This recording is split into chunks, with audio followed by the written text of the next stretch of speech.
श्री स्वामी समर्थ. स्वागत आहे तुमचं स्वामीनिष्ठा या आपल्या यूट्यूब चॅनलमध्ये. स्वामी कृपेने तुमचा आजचा दिवस शुभ जावो व तुमच्या मनातील सर्व चांगल्या इच्छा पूर्ण होवोत ही स्वामींचरणी प्रार्थना करते आणि आजच्या या व्हिडिओला सुरुवात करते. हिंदू धर्मग्रंथांमध्ये शिवलिंगाच्या विविध प्रकारांचे वर्णन आहे. त्यांच्या वेगवेगळ्या रूपांची पूजा केल्याने देखील विविध फायदे मिळतात. त्यांची विविध रूपे जाणून घेऊया. श्रावण महिन्यात भगवान शिवांच्या निराकार रूपाचीही पूजा केली जाते. श्रावणामधील महादेव असो वा महादेवांची शिवलिंग यांची पूजा असो ही विशेषतः फलदायी असते. तर आपण आजच्या या व्हिडिओमध्ये शिवलिंगाचे वेगवेगळे प्रकार आणि कोणत्या शिवलिंगाची पूजा केल्यास कोणते फायदे मिळतात याची सविस्तर माहिती पाहणार आहोत. तरी व्हिडिओ शेवटपर्यंत पहा व तुम्ही जर चॅनलवर नवीन असाल तर चॅनलला सबस्क्राईब करा. तसेच समोरचं जे बेल आयकॉन आहे त्याच्यावरही प्रेस करा, जेणेकरून मी जे नवनवीन व्हिडिओ टाकते त्या व्हिडिओचं नोटिफिकेशन तुम्हाला येत राहील व तुम्ही माझा कोणताच व्हिडिओ मिस नाही करणार. पारद शिवलिंग. पारद हा एक स्वयंपूर्ण धातू आहे असे ग्रंथात नमूद केले आहे. चरक संहितांसह अनेक पुराणामध्ये त्याचे वर्णन आढळते. पारा आणि चांदीने बनवलेल्या शिवलिंगाला पारद शिवलिंग म्हणतात. पारद शिवलिंगाची पूजा केल्याने सर्व प्रकारच्या तंत्र मंत्राचे नकारात्मक प्रभाव दूर होतात आणि सभोवतालच्या नकारात्मक ऊर्जेचा नाश होतो.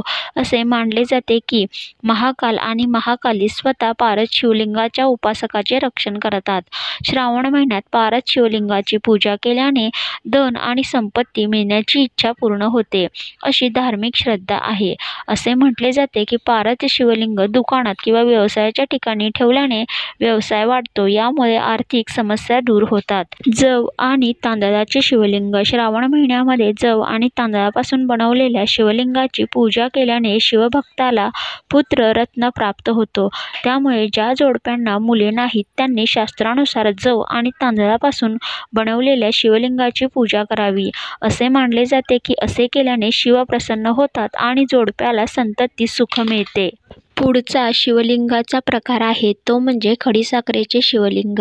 हे शिवलिंग साखर किंवा खडीसाखरेने बनवले जाते. असे म्हणतात की या शिवलिंगाच्या पूजेमुळे आरोग्य सदृढ राहते आणि एखाद्या रोगाने ग्रस्त असाल तर त्या रोगाचा नाश होतो. दगडी शिवलिंग. बऱ्याचदा दगडांच्या शिवलिंगाची विविध रूपांमध्ये पूजा केली जाते. ही धार्मिक श्रद्धा आहे की दगडी शिवलिंगाची नियमित पूजा करून आणि जलाभिषेक केल्याने भक्तांच्या सर्व इच्छा पूर्ण होतात आणि सिद्धी प्राप्त होते. रत्न शिवलिंग. रत्न बनवलेल्या शिवलिंगाची पूजा केल्याने घरामध्ये सुख, शांती आणि संपत्ती येते आणि वैभव वाढते. पार्थिव शिवलिंग. मातीपासून बनवलेल्या शिवलिंगाला पार्थिव शिवलिंग म्हणतात. कोणत्याही व्रताच्या प्राप्तीसाठी त्यांची विशेष पूजा केली जाते. फळे आणि फुलांचे शिवलिंग. जेव्हा एखाद्या व्यक्तीला मालमत्तेच्या समस्येपासून मुक्त व्हायचे असेल तर त्याने फळांच्या शिवलिंगाला पूजावे आणि अन्नधान्यासंबंधी अडचण असल्यास फुलांनी बनवलेल्या शिवलिंगाची पूजा करावी. तर असे हे वेगवेगळ्या शिवलिंगाचे प्रकार आणि त्याची त्या पद्धतीने करावयाची उपासना होय. भगवान शिवांच्या पूजेमध्ये शिवलिंगाला अनन्यसाधारण असे महत्त्व आहे हे आपणा सर्वांना माहीतच आहे. जी कोणती समस्या आहे ती महादेवांना सांगून आपण त्या शिवलिंगाची पूजा जर या श्रावण मासामध्ये केली तर नक्कीच त्याचे खूप चांगले फायदे आपणास मिळतील. भगवान महादेवांचे भक्त श्रावणाबरोबरच वर्षभर शिवपूजा करत असतात.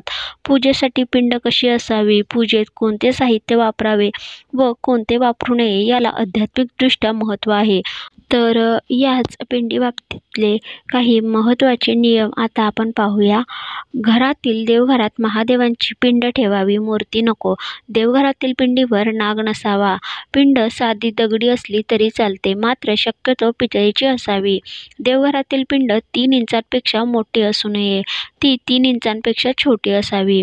भगवान महादेव हे देवादिदेव असून हे न्यायप्रिय दैवत आहे आणि त्यांचे सर्व प्रकारचे भक्त आहे, जसं की देव, दानव, यक्ष, किन्नर, भूत, प्रेत, पिशाच आणि इतरही अनेक योनिजीव महादेवास भजतात. जिथे महादेवांची मूर्ती किंवा चित्र असते तेथे त्यांचे सर्व भक्त उपस्थित होतात. म्हणूनच महादेवांची मूर्ती फक्त स्मशानात असावी. देवघरात महादेवांची मूर्ती कधीही नसावी. तर आता पाहूया शंकरांना कोणत्या वस्तू अर्पण करू नये. शंख. शिवपुराणानुसार भगवान शंकरांनी शंखचूड नावाच्या असुराचा वध केला होता. तो भगवान विष्णूंचा भक्त असल्याने त्याची आणि लक्ष्मींची शंखाने पूजा केली जाते, महादेवांची नाही.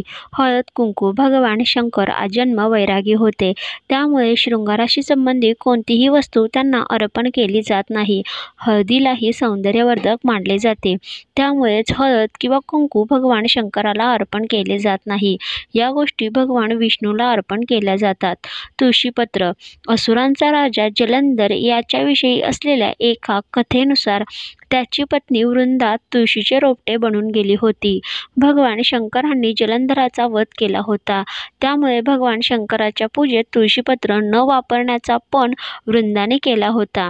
नारळ पाणी. नारळाच्या पाण्याचा भगवान शंकरांवर अभिषेक केला जात नाही. नारळाला लक्ष्मीचे रूप मानले जाते, म्हणून शुभकार्यात नारळाचा वापर करून त्याचा प्रसाद म्हणून वापर केला जातो. पण भगवान शंकरांना अर्पण केलेले पाणी निर्माल्य होते. उकळलेले दूध. उकळलेले दूध किंवा बाजारात मिळणारे पॅकेटमधील दूध कधीही भगवान शंकरांना अर्पण करू नये.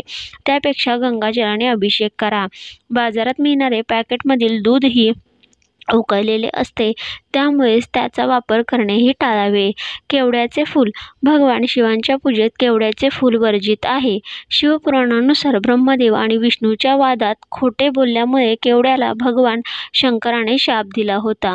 कुंकू किंवा शेंदूर. कुंकू किंवा शेंदुराचा वापरही भगवान शंकरांची पूजा करण्यात वर्ज्य केला जातो, कारण तीही एक शृंगारवर्धक वस्तू आहे.